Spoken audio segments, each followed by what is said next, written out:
So this is what it's come to. This is what it's come to. And I want to say this real quick. There's a double standard because a man in the WNBA, he couldn't get away with doing this. He couldn't get away with marketing this, with putting this out publicly like this. We saw what happened with Paul Pierce. He got fired. Okay? Let me show you something. You see this right here? You see this? This is all marketing for this Freaknik Heat and Fest orgy that's about to go down. This is a professional WNBA player who has teenagers and kids following her IG account, and this is what she shows. This is why I say, look, they chose a side and they chose Satan over Kennedy Carter. They chose Satan. They chose Hellbound. Cathy Englebert should say something about this. This is unbecoming. This is horrible. And as you can see right here, she got a thumb in her mouth. They're pretending that they're about to have sex in a store.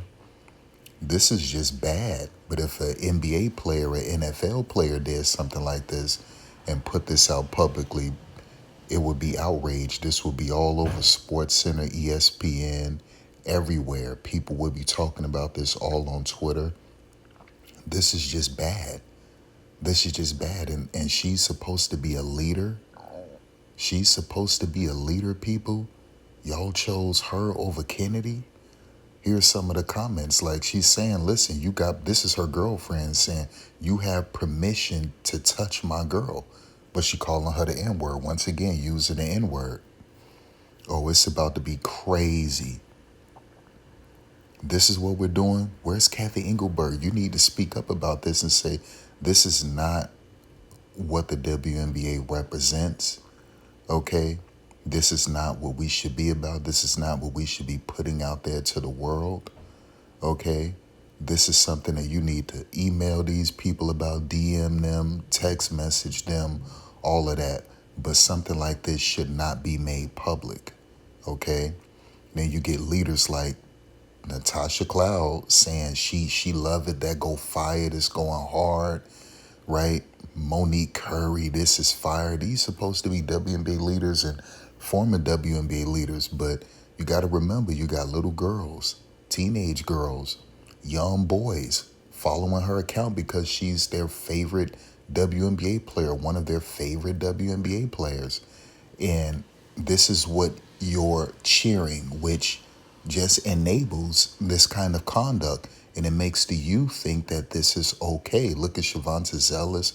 Ooh, I might just have to pull up. All of that stuff like that. Like, people, this is just bad. Okay? And like I said, go this nasty outfit she wore to the ESPYs, her girlfriend with no panties on, and sat in that seat. Like I said, they should have sprayed that seat down with Lysol. They should have never let her enter there with that on. With that on. Can you imagine if an NBA player showed up with his girlfriend like that? Can you imagine what would have been said? This is unbecoming. This is bad. This is a horrible look for the WNBA. And you're supposed to have a leader as your commissioner. She needs to speak out against this stuff, because if an NBA player or NFL player, MLB, NHL player ever did anything like this, okay, they would be castigated. Listen, this is bad. They would be castigated. This is wrong, and I think it's about time that Cathy Englebert speak up about it. These women in the WNBA are sloppy, and it needs to be addressed.